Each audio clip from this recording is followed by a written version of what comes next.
जय हिंद। कैसे हैं आप सभी। तो चलिए मैं आपका स्वागत करता हूं हिंदी व्याकरण के इस क्लास में। आज हिंदी व्याकरण के इस क्लास में मैं लेकर आ रहा हूं संज्ञा यानी नाउन।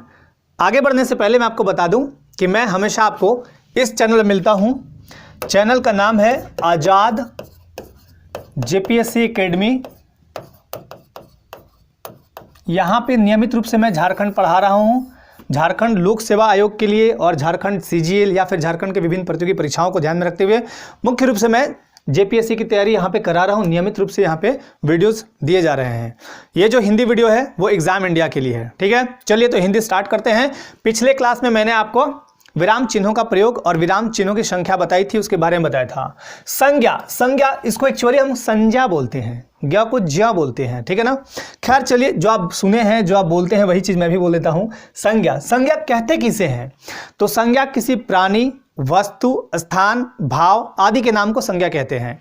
ये तो हुआ डिफिनेशन यानी परिभाषा। लेकिन अगर हम एक लाइन में कहें संज्ञा किसे कहते हैं, तो मैं बोलूंगा संज्ञा नाम को कहते हैं। इस दुनिया में जितने भी नाम हैं संज्ञा है।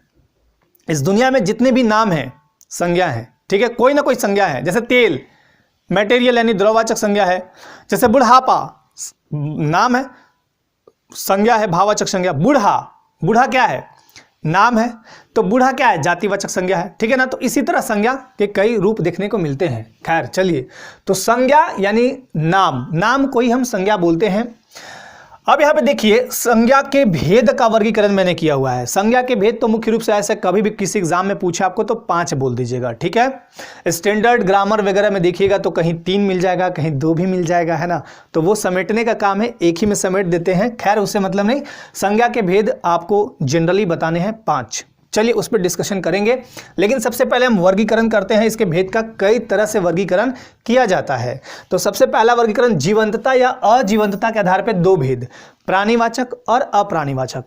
देखिए मैंने पहले भी बताया है और फिर से बता रहा हूं, जिस भी सार्थक शब्द के पहले अ लगता है अधिकांशतः जगह वो नहीं काट देता है। जैसे प्राणीवाचक मतलब जिसमें प्राण हो, मतलब जिसमें प्राण नहीं हो। ठीक है ना। तो प्राणीवाचक में कौन कौन आएगा? जैसे बच्चे, है ना, बच्चे बोल दिए हम, श्याम बोल दिए हम। अब बोलेंगे नदी, तो नदी में प्राण है क्या? पहाड़ में प्राण है क्या? हम बोल दिया, मान लीजिए अब अगर हम कुत्ता बोलते हैं, कुत्ता बोलते हैं, गधा बोलते हैं, तो ये सब प्राण वाले हैं, मतलब जिसमें जीव है। इसमें तो जीव है ही नहीं। जैसे हम बोल देंगे नदी हो गया, पहाड़ हो गया, बालू हो गया, है ना, फिर बोल देंगे हम तेल बोल देंगे, तो ये सब अप्राणीवाचक संज्ञा में आते हैं। इतना ही आपको दिमाग में रखना है। दूसरा है गणना की दृष्टि से 2 भेद इसके संज्ञा के। पहला है गणनीय और दूसरा है अगणनीय। तो जैसे हम लिखें कुत्ता, तो कुत्ता को आप गिन सकते हैं, बच्चों को गिन सकते हैं। श्याम गणनीय है अगणनीय? तो श्याम जितने भी आप गिन लीजिएगा, कोई दिक्कत नहीं। लेकिन आप नदी भी गिन लीजिएगा, पहाड़ भी गिन लीजिएगा। लेकिन अगर हम बोलते हैं बालू गिनिए, लेकिन अगर हम कहते हैं आपको कि बालू गिन दीजिए, तो बालू गिनने वाला चीज़ नहीं है। अगर हम आपको कहते हैं मिट्टी गिन दीजिए, तो मिट्टी गिनने वाला चीज़ नहीं है। अगर हम कहते हैं ऑयल गिन दीजिए, गिनने वाला चीज़ नहीं है, यानी अगणनीय। तो अगणनीय जो है वो गिना हुआ नहीं होगा, यानी गिन नहीं सकते उसे हम। 2 हो गया। तीसरा आते हैं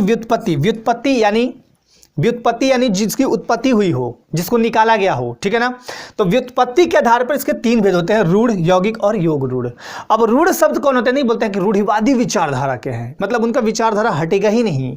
तो रूढ़ शब्द वैसे शब्द होते हैं जिनका कोई खंड ना हो सकता, जैसे घर, है ना, जल, जैसे बोलते वन।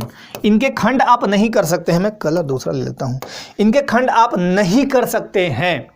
ठीक है। रूढ़ शब्दों का खंड हम कभी भी नहीं कर पाते हैं।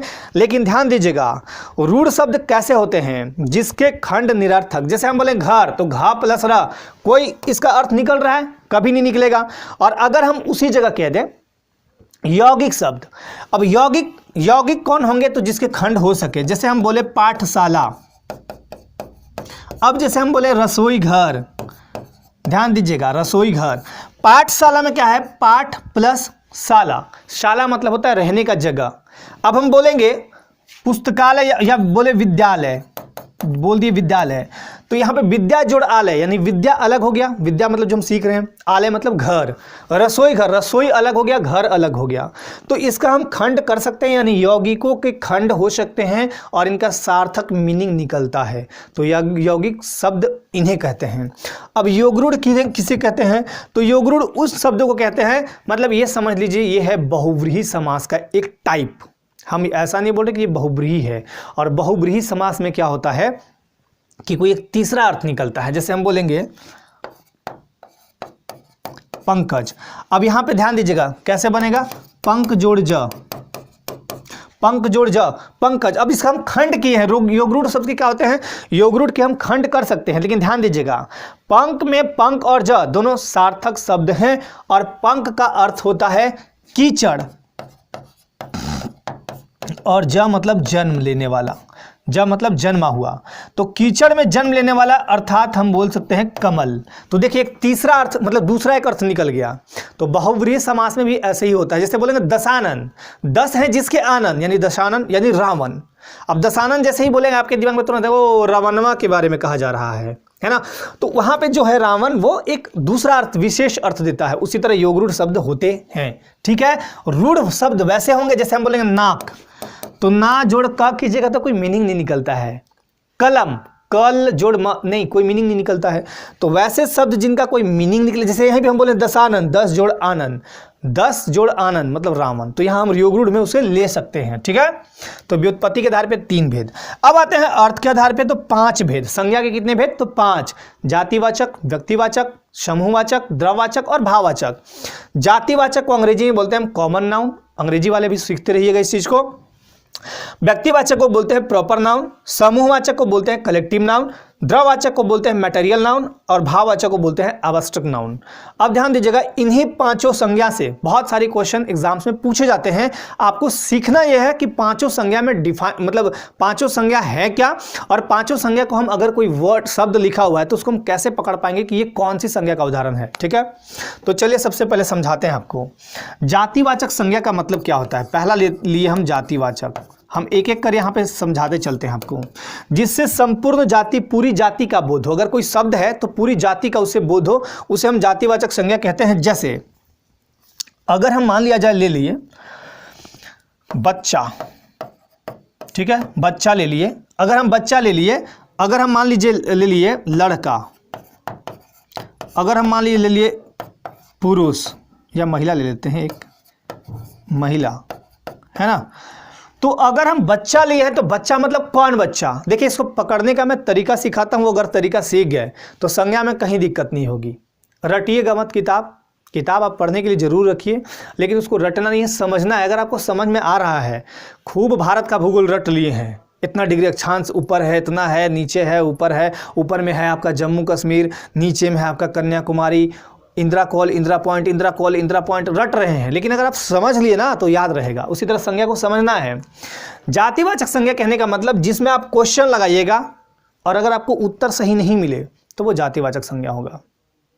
जैसे हम कहें कलम, देखिए लिख देते हैं कलम, कलम लिख दिए हम, कौन कलम, उत्तर दीजिए कौन कलम, उत्तर मिला आपको नहीं, तो ये जातिवाचक संज्ञा। बच्चा, कौन बच्चा, दुनिया में 1 करोड़ बच्चे हैं, दुनिया में 1 करोड़ से अधिक ही बच्चे होंगे, है ना, करोड़ों बच्चे हैं, कौन बच्चा। लड़का, कई लड़के हैं, महिला, कई महिला हैं, लेकिन अगर हम कह दें यहीं पे बच्चा के जगह हम कह दें जैसे मुन्नू राम, एक बच्चे का नाम है मुन्नू राम, या मुन्नू ही रखिए ना, राम छोड़िए, मुन्नू। कौन मुन्नू नहीं कहिएगा आप, मुन्नू, अरे मुन्नुआ है, तो ये आप बात बोल देते हैं। फिर आप बोलते हैं लड़का, लड़का में जैसे नाम रख दीजिए मदन, तो मदन में आप कौन मदन नहीं बोल सकते, मदन तो एक ही है, मदन तो एक ही है। अब जैसे हम बोलेंगे राम, एक ही राम है। राम नाम अलग अलग हो सकता है बच्चों के, लेकिन राम कहने का मतलब अरे राम मतलब राम, ठीक है। चलिए महिला में उसी तरह ले लीजिए राधा, तो कौन राधा नहीं कहेंगे आप। जब भी कौन शब्द लगाइएगा शब्द के साथ, जैसे जातिवाचक संज्ञा वाला शब्द आ गया, कौन लगाइएगा। अगर आपको सटीक उत्तर मिले तो वो जातिवाचक संज्ञा नहीं हो सकता। अगर आपको सटीक आंसर अगर आपको सटीक आंसर मिल गया तो जातिवाचक संज्ञा नहीं होगा, और अगर आपको सटीक उत्तर मिल गया तो वह व्यक्तिवाचक होगा, नहीं मिला तो जातिवाचक, नहीं मिला तो जातिवाचक, मिल गया तो व्यक्तिवाचक, मिल गया तो व्यक्तिवाचक, नहीं मिला, जैसे लड़का, कौन लड़का, नहीं मिला तो जातिवाचक है। कलम, कौन कलम, नहीं मिला, दैट मीन्स वो जातिवाचक है। ठीक है, इतना बात समझ में आ गया। अब आते हैं हम यहीं पे व्यक्तिवाचक संज्ञा, जिससे किसी विशेष व्यक्ति, स्थान, है ना, जिससे किसी विशेष व्यक्ति, स्थान आदि का बोध हो, उसको हम व्यक्तिवाचक संज्ञा बोलते हैं। जैसे हम बोलेंगे रांची, जैसे बोलेंगे हम गाजियाबाद, जैसे बोलेंगे हम दिल्ली। अब आप कह के दिखाइए तो कौन दिल्ली, कौन रांची, है ना। खास व्यक्ति, खास वस्तु, खास व्यक्ति में ले लीजिए हम राम, हम ले लिए तरुण सर, या तरुण ले लिए, तरुण सर। कह के देखिए कौन तरुण सर, कौन राम, कौन रांची, नहीं कहिएगा आप। क्यों नहीं कहिएगा? क्योंकि ये खास हैं। ठीक है, खास। अब खास व्यक्ति, वस्तु, स्थान, हिमालय, कौन हिमालय कहिएगा। लेकिन अगर हम यहां कह दिए पर्वत तो कहिएगा कौन पर्वत, कौन पर्वत। तो पर्वत मतलब दुनिया भर के पर्वत हैं, लेकिन अगर हम कह दिए हिमालय तो हिमालय एक पर्वतमाला है ना। अब हम K2 कह दिए, K2 भारत की सबसे ऊंची चोटी है ना, सर्वोच्च चोटी K2। तो K2 क्या है? एक खास है। खास मतलब जगह, पहाड़ है, खास मतलब पर्वत है, तो इसको हम व्यक्तिवाचक संज्ञा में रखते हैं। मतलब खास, जिसमें आप कौन लगाइए और अगर उत्तर बने ही नहीं, मतलब क्वेश्चन बने ही नहीं, बना ही नहीं पाए, तो व्यक्तिवाचक हो गया। सिंपली मैं समझा दिया पकड़ने का तरीका। अब मैं तीसरे पे चलता हूं। अब आता है समूहवाचक संज्ञा, जिससे किसी खास समूह का बोध हो, समूहवाचक संज्ञा कहते हैं। यहाँ पे मैं दिखा देता हूँ समूहवाचक के एग्जाम्पल, जैसे भीड़, दो या दो से अधिक, दो या उससे ऊपर आपको मिलेंगे, दो तो नहीं लेकिन दो से ऊपर आपको मिलता है कोई ग्रुप, तो उसको बोलते हैं समूहवाचक। समूह मतलब ग्रुप, तो भीड़ हो गया आपका, हो गया यूपीएससी।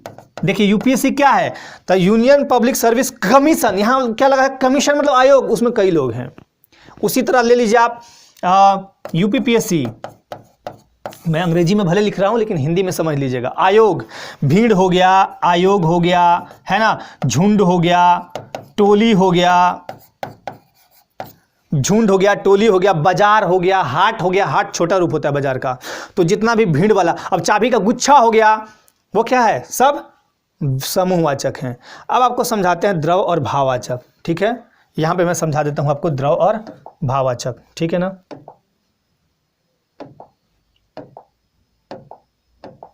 देखिए द्रववाचक, द्रव्यवाचक और भाववाचक में फर्क समझाते हैं। मतलब भाववाचक दोनों समझाना है, यहां पे समझ लीजिए। भाववाचक,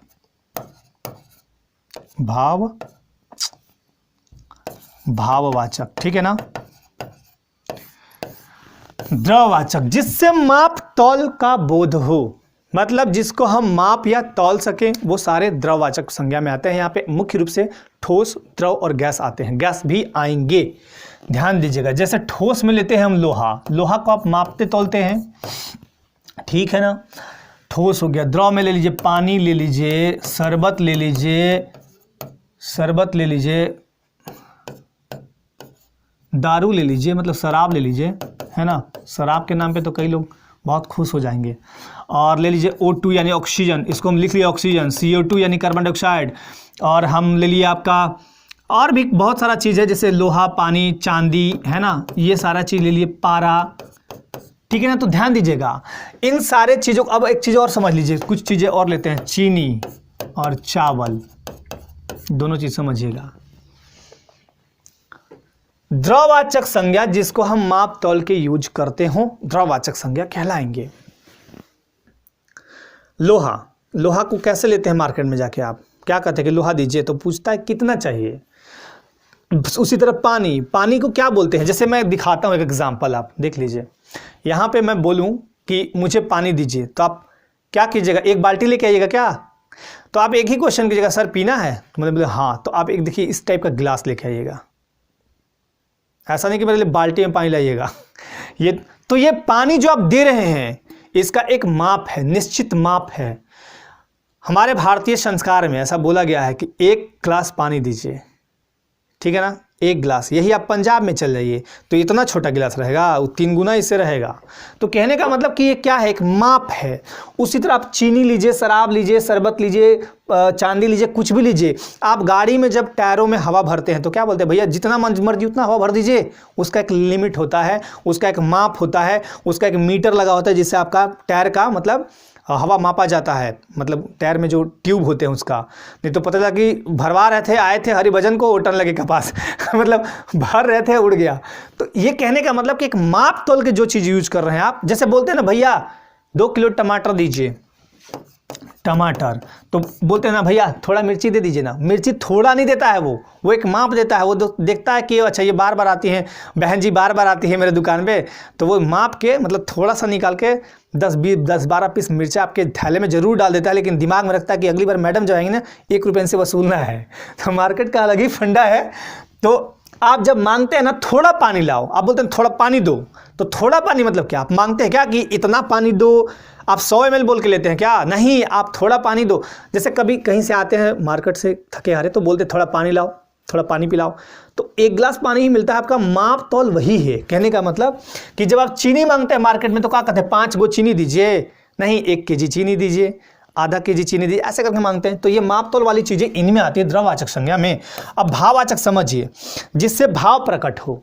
अब भाव क्या है, भाव तो दिखाई देने वाली चीज़ नहीं है, हम इन चीज़ों को देख सकते हैं, छू सकते हैं। लेकिन अब एक सवाल उठता ही है कि सर ऑक्सीजन को हम देखते हैं क्या, छूते हैं क्या? कुछ चीज़ों को नहीं भी देखेंगे छुएंगे, ऐसा नहीं है।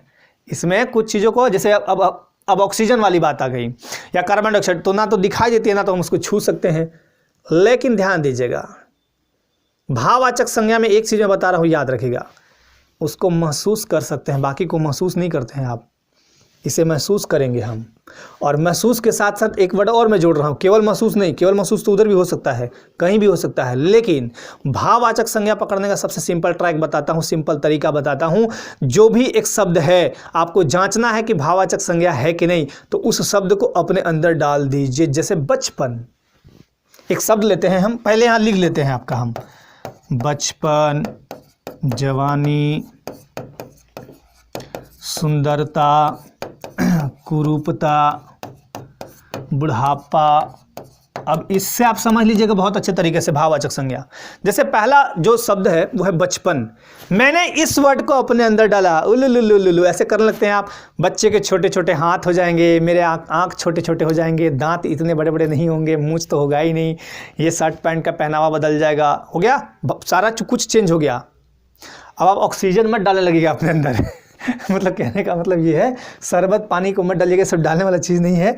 मैंने बोला कि इन सब चीज़ों को पकड़ने, जवानी को अपने अंदर डालिए, एकदम हेल्थ दिखिएगा, है ना। सुंदरता को अपने डालें, बहुत अच्छी आंखें दिखेंगी, वैसे सुंदर ही है कुरूपता को डाल दीजिए तो खराब दिखेगा चेहरा, बिल्कुल हाथ पांव बिल्कुल खराब दिखेंगे, है ना। अपंगता, तो ये सब चीज़ क्या है, एक अनुभव करने वाला चीज़ है, ये दिखता थोड़े। अब सुंदरता का मतलब चेहरा से थोड़े दिख रहा है आपको, सुंदर क्या, सुंदर वही है जो सुंदर काम करता हो। अब बुढ़ापा क्या है, बूढ़ा व्यक्ति को देख सकते हैं, छू सकते हैं, इसे छू नहीं सकते हैं हम, ना ही देख सकते हैं, केवल अनुभव करते हैं। तो बुढ़ापा क्या है, अनुभव। बचपन क्या है, अनुभव। बच्चा को देख सकते हैं, छू सकते हैं, बच्चा है गोद में लीजिए, छूइए, देखिए, लेकिन बचपन को आप ना तो छू सकते हैं ना ही देख सकते हैं। बचपन को ना तो छू सकते हैं ना ही देख सकते हैं, अनुभव कर सकते हैं। तो ये चीज़ें याद रखिएगा। तो भाववाचक संज्ञा में क्या होगा, बचपन, जवानी, सुंदरता, कुरूपता, बुढ़ापा। कई बार क्वेश्चंस पूछे गए हैं कि बूढ़ा एक शब्द है, उसे भाववाचक बनाइए। अब बूढ़ा शब्द क्या है, अब बूढ़ा एक शब्द दे रहे हैं आपके समक्ष, आप लोग थोड़ा सा दिमाग में जोड़ डालिए, कौन से संज्ञा का उदाहरण है, व्यक्तिवाचक। अगर हम व्यक्तिवाचक की बात करें, बूढ़ा, कौन बूढ़ा, यहाँ तो क्वेश्चन बन जा रहा है, तो फिर व्यक्तिवाचक हो नहीं सकता है। जातिवाचक में मैंने आपको क्या सिखाया था कि कोई भी वर्ड आए तो लगाइएगा कौन बूढ़ा, अरे तो बूढ़ा बहुत हैं, इसका मतलब ये जातिवाचक है। कौन बचपन, कौन जवानी, कौन सुंदरता, यहाँ नहीं लगाना है आपको, ये एक भाव है। आप ये वर्ड को देख भी लीजिएगा, वहाँ आपको एक ही जगह, संज्ञा में मोस्टली लोगों को एक जगह दिक्कत होता है, भाववाचक में, ठीक है। तो भाववाचक मैंने समझाने का पूरा प्रयास किया कि भाववाचक कैसे पकड़ेंगे। तो एक भावना है और इसमें फिर आपका एक वर्ड छिपा हुआ भी है। बच्चा से बना बचपन, जवान से बना जवानी, सुंदर से बना सुंदरता, कुरूप से बना कुरूपता। अब शराब, शरबत, पानी, इसको तोड़िए तो कोई वर्ड नहीं बनते हैं, इसको तोड़ के भी देखिएगा तो एक वर्ड बनेगा। सुंदर जोड़ता, कुरूप जोड़ता, बूढ़ा जोड़पा, जवान जोड़ ई प्रत्यय। देखिए इसको जब तोड़ेंगे तो जवान प्लस ई प्रत्यय लगता है, उपसर्ग पहले लगेगा, इस शब्द के पहले प्रत्यय बाद में लगता है, तो जवान जोड़ ई बराबर जवानी। बचपन, बच्चा जोड़ पन, बचपन बन गया। तो ये भी याद रखिएगा कि इसको हम तोड़ सकते हैं, इन सब चीजों को नहीं तोड़ना है आपको, ठीक है। तो ये सारी बातें ध्यान रखिएगा। तो संज्ञा के मैंने 5 भेद बता दिए हैं, इसके मैंने डिफिनेशन भी अपने शब्दों में बताए हैं। आपको जब लिखना हो, आपको जब ज़रूरत हो तो वैसे पूछिएगा, मैं आपका डिफिनेशन वाला पीडीएफ भी बाद में दे दूंगा, ठीक है ना, पीडीएफ भी दे दूंगा, लेकिन जब ज़रूरत हो तब। अभी फ़िलहाल आपको समझा रहा हूँ मैं, समझिएगा चीज़ों को। और इसके बाद एक चीज़ और बचता है आपका, वो दिखाता हूँ मैं।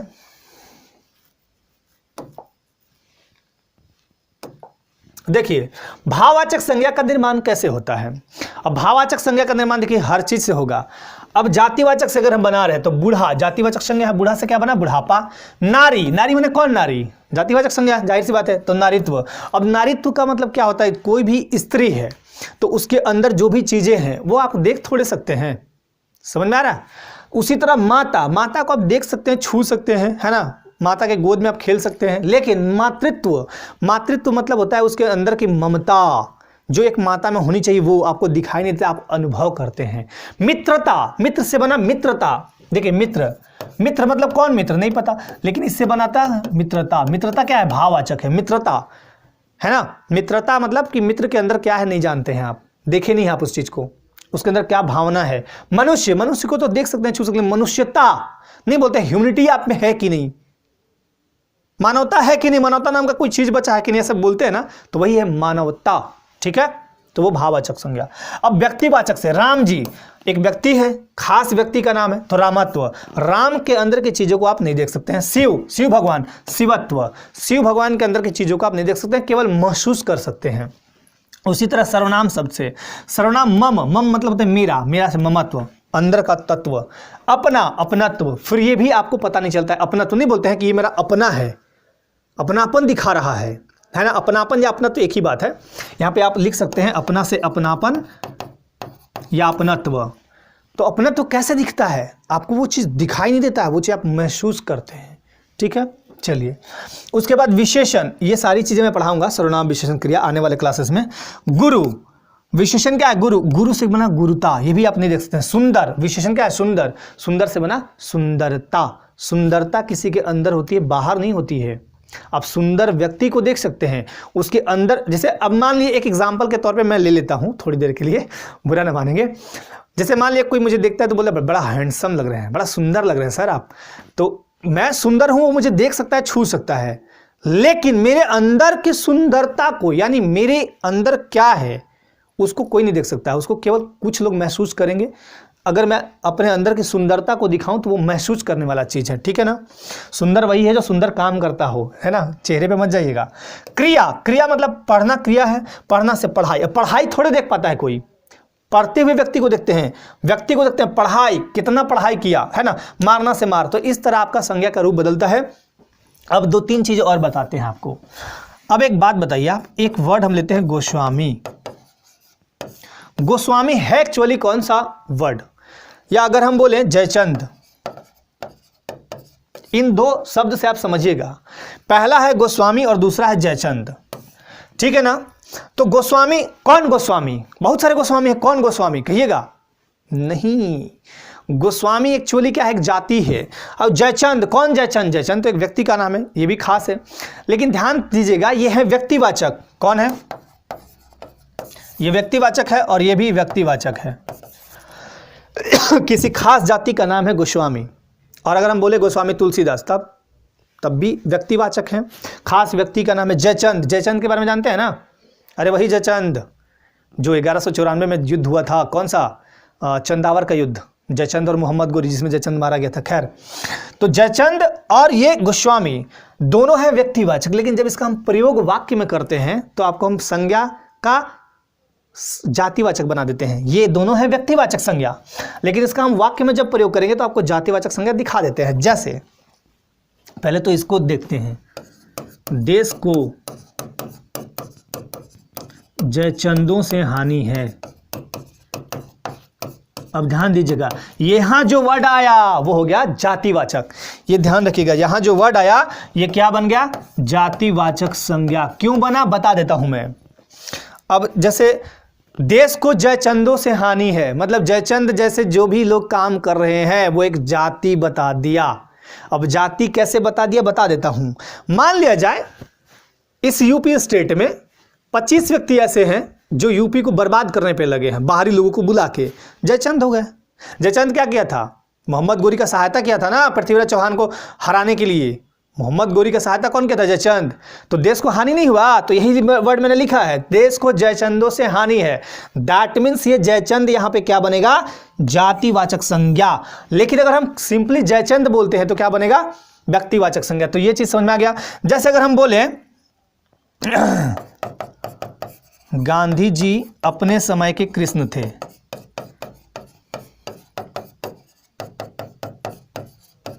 ठीक है। अब आप बोलिएगा गांधी जी, अब गांधी जी क्या है? प्रॉपर नाउन है ना? प्रॉपर नाउन मतलब व्यक्तिवाचक, अपने समय के कृष्ण थे। लेकिन यहां जो कृष्ण वर्ड यूज मैंने किया है वो जात व्यक्तिवाचक नहीं होगा, ये होगा जातिवाचक। क्योंकि जो भी काम इस तरह का करेगा तो वो कृष्ण बन जाएंगे। जैसे कल के डेट में आप काम करते हैं कृष्ण जी जैसा। अब कृष्ण जी जैसा मतलब वो नहीं करने लगना है, मतलब बालाओं के साथ लड़कियों के साथ वो क्या बोलते हैं, केवल वही काम नहीं है, गोपियों के साथ मतलब रंगरेलियां मनाने वाला काम नहीं है। मतलब कहने का मतलब कृष्ण जी बहुत अच्छे थे, ग्वाला के साथ रहते थे और गायों का सेवा करते थे और गायों के साथ साथ पूरे समाज का सेवा किए, बहुत अच्छा काम किए वो। तो कहने का मतलब अगर आप इस तरह का कोई अच्छा काम करते हैं तो आपके साथ नाम के साथ भी लग जाएगा, यानी जातिवाचक बन गया यहाँ पे।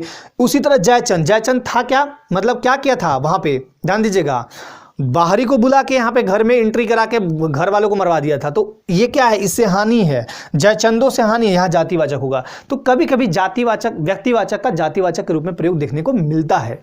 तो ये थी संज्ञा संबंधी महत्वपूर्ण बातें।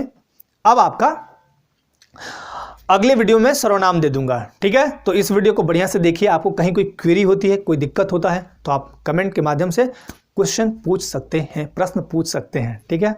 तो अपने लाइफ में आप स्वस्थ रहें, मस्त रहें, व्यस्त रहें। आज के लिए बस धन्यवाद। जय हिंद।